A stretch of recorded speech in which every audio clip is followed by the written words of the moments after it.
வணக்கம். கல்லை வெறும் கல்லாக பார்க்காம, அதில் கலையையும் ஆன்மீகத்தையும் வரலாறையும் செதுக்கிய இடம். அதுதான் இந்த ஹைஹோல். கர்நாடக மாநிலத்துல பாகல்கோட் மாவட்டத்துல மலப்பிரபா ஆற்றங்கரையில் அமைஞ்சிருக்க இந்த ஹைஹோல் இந்திய வரலாற்றுல ஒரு சாதாரண ஊர் இல்லைங்க. இது இந்திய கோவில் கட்டிடக்கலையின் பிறப்பிடமா கருதப்படுது. கிபி 6ஆம் நூற்றாண்டிலிருந்து 8ஆம் நூற்றாண்டு வரை சாளுக்கிய மன்னர்கள் இங்கு கோவில்களை எழுப்பி புதிய கட்டிடக்கலை வடிவங்களை உற்பத்தி பண்ணியிருக்காங்க. ராமாயண கதையின்படி ராவணனை வென்ற பிறகு பரசுராமர் இந்த பகுதிக்கு வந்தபோது ஆற்றுல ரத்தம் ஓடியது போல காட்சி அளிச்சுச்சான். அதை பார்த்து அவர் ஐயோ அப்படின்னு ஆச்சரியப்பட்டதா உள்ளூர் புராண கதை கூறுது. அதனால இது ஹைஹோல்னு பேர் வந்ததா உள்ளூர் மரபு கதையில சொல்றாங்க. கிபி 543ல முதலாம் புலிகேசி நிறுவிய மேற்கு சாளுக்கிய அரசின் முதல் முக்கிய மையங்கள்ல ஒன்றா இந்த ஐஹோல் இருந்தது.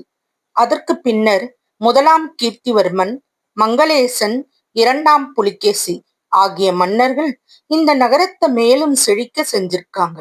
இங்கு அவர்கள் வெறும் கோயில்களை மட்டும் இல்லைங்க, கட்டிடக்கலையோட புதிய வடிவங்களையும் சோதனை செஞ்சு உருவாக்கியிருக்கிறாங்க.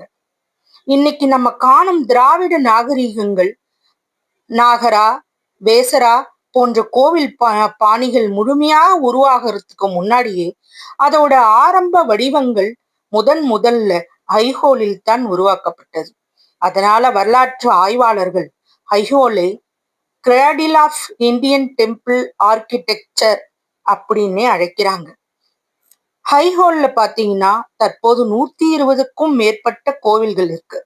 இது அனைத்தும் ஒரே காலத்தை சேர்ந்தது இல்லைங்க. கிட்டத்தட்ட 200 ஆண்டுகளுக்கும் மேலாக பல்வேறு காலங்கள்ல கட்டப்பட்டிருக்கு. இதுல முக்கிய கோவில் பாத்தீங்கன்னா துர்கா கோவில். இந்த கோவில் துர்கை அம்மனுக்காக கட்டப்படலங்க, கோட்டையின் அருகில இருந்ததுனால துர்கா அதாவது கோட்டை அப்படிங்கிற பேர் வந்ததாம். அரைவட்ட வடிவில் அமைஞ்சிருக்க இந்த கோவில் இந்தியாவுல மிகவும் வித்தியாசமான கட்டடக்கலையை கொண்டிருக்கு. இந்த கல்வெட்டு தென்னிந்திய வரலாற்றுல மிக முக்கிய ஆதாரங்கள்ல ஒன்றாகவும் கருதப்படுது. ஒவ்வொரு தூணும் ஒரு கதை சொல்லுதுங்க, ஒவ்வொரு சுவரும் ஒரு காவியம். ராமாயணம், மகாபாரதம், கிருஷ்ணரின் வாழ்க்கை, சிவபெருமானின் திருவிளையாடல்கள், விஷ்ணுவின் அவதாரங்கள் அனைத்தும் உயிரோடு பேசுற அளவுக்கு செதுக்கப்பட்டிருக்கு. 1400 ஆண்டுகள் கடந்தும் பல சிற்பங்கள் இன்னமும் தெளிவாத்தாங்க காணப்படுது. ஐஹோல்ல உருளை வடிவங்கள், அதுக்கு பின்ன பாத்தீங்கன்னா பாதாமி, பட்டக்கல், ஹம்பி, தென்னிந்திய திராவிட கோவில்கள்னு பல இடங்கள்ல வளர்ச்சி பெற்றிருக்கு. வழிபாடுன்னு பாத்தீங்கன்னா இன்னும் சில கோவில்கள்ல வழிபாடு நடைபெற்றுக்கிட்டு தான் இருக்கு.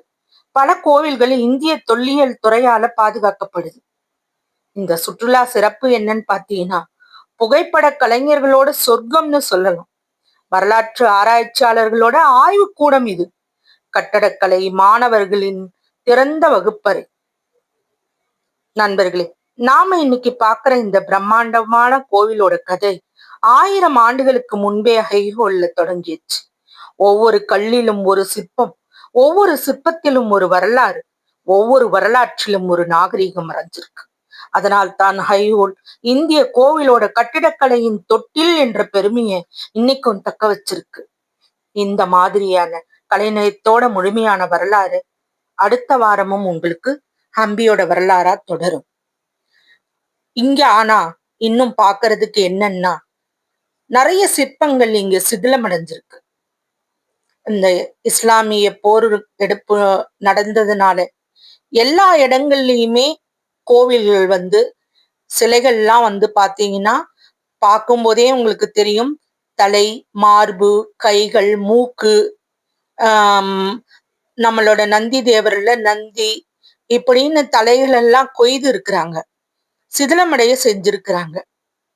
ஆனாலும் இவ்வளவு பிரம்மாண்டமான ஏக்கர் கணக்குல இவ்வளவு கோவில்களை அற்புதமா கட்டி இருக்கிற அவங்க கலையம்சத்துக்கு முன்னாடி ஒண்ணுமே பண்ண முடியலங்க. பார்த்து பிரமிப்பா ஆன்னு அப்படியே நம்ம பார்க்க வேண்டியதாதான் இருந்தது. அவ்வளவு ஒரு அற்புதமான அமைப்பு, எவ்வளவு ஒரு ரசனை, எவ்வளவு ஒரு அழகு.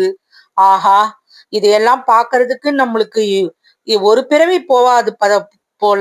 இந்தியாவுல இருக்கக்கூடிய நம்மளது கலாச்சாரங்கள், நம்ம தமிழ்நாட்டிலேயே எவ்வளோ கோவில்கள் இருக்குதுதான். நம்ம வாழ்நாள்ல இது எல்லாமே கவர் பண்ண முடியுமான்னா கண்டிப்பா முடியாது.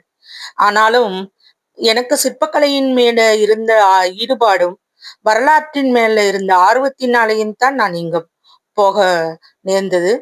இது நடக்கணும் கொஞ்சம், அதுதான் முக்கியமான விஷயம். நடக்க முடியும்ன்றவங்க கண்டிப்பா ஒரு தடவையாவது போய் பார்த்துட்டு வாங்க. நன்றி.